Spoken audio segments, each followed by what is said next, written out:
فاندیشن فاطمه الزهرا سلام الله علیها تقدیم می کند.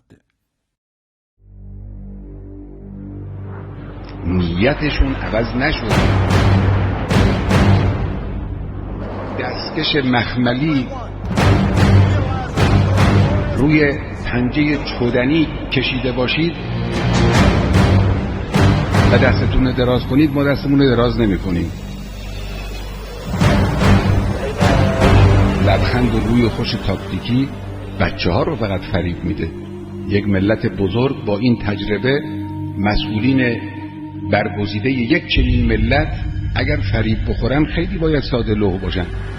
اسرائیل تا به حال اقدام به شلیک چندین موشک هسته‌ای به خاک ایران اسلامی کرده که این حملات هر بار توسط سپر دفاعی قرارگاه خاتم الانبیا رهگیری و خنثی شدند.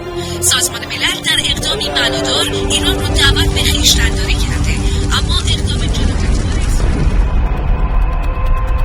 جمهوری اسلامی عقب نشینی نخواهد کرد. آمریکا هم هیچ غلطی نمیتوانه بکنه. پرنده‌های اسرائیلی در تیررس شما هستند. بیایید بهشون نشون بدیم ایرانی‌ها همیشه لبخند نمیزنن. اعلام به تمامی واحدها درگیر میشیم. اینجا سپر تاکتیکی ذوالفقار 5. تمام شبکه‌های راداری در حال کشف و جستجوی اهداف برای درگیری در سطح شماره 3 هستند. شنیدم، به شلیک ادامه میدید.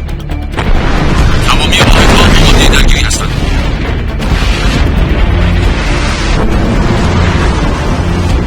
اعلام به تمامی واحدها آماده برای انجام طلای پدافندی در سطح شماره 3. طبق گزارش‌های رسیده، ستون‌های زرهی سپاه اسلام پیشروی خودشون را به سمت نقطه اصلی شهر یعنی مسجد الاقصی آغاز کردند. شهرهای مهم تل‌آویو و حیفا عملاً خالی از سکنه هستند. دریافت شد، میریم داخل. بیش از 2500 نفر از سربازان صهیونیست خودشون رو تسلیم نیروهای متحدین اسلام کردند و همکنون این آمار رو به گسترشه. اعلام به تمامی واحدها درگیر میشیم. سپرهای ذوالفقار 3 درگیر میشن. یا زهرا،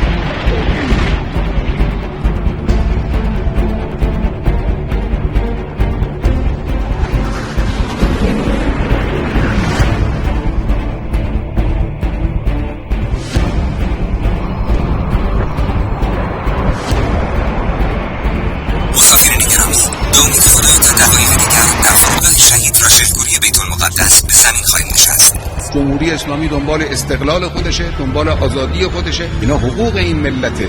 به این حقوق هر کسی تعرض بکند، ملت ایران با همه وجود او رو به زانو در خواهد آورد. اسکاتران شماره 14 اجازه درگیری تایید میشه. دریافت شد. چند فروند موشک اسرائیلی در تیررس ما هستن. شلیک کردن.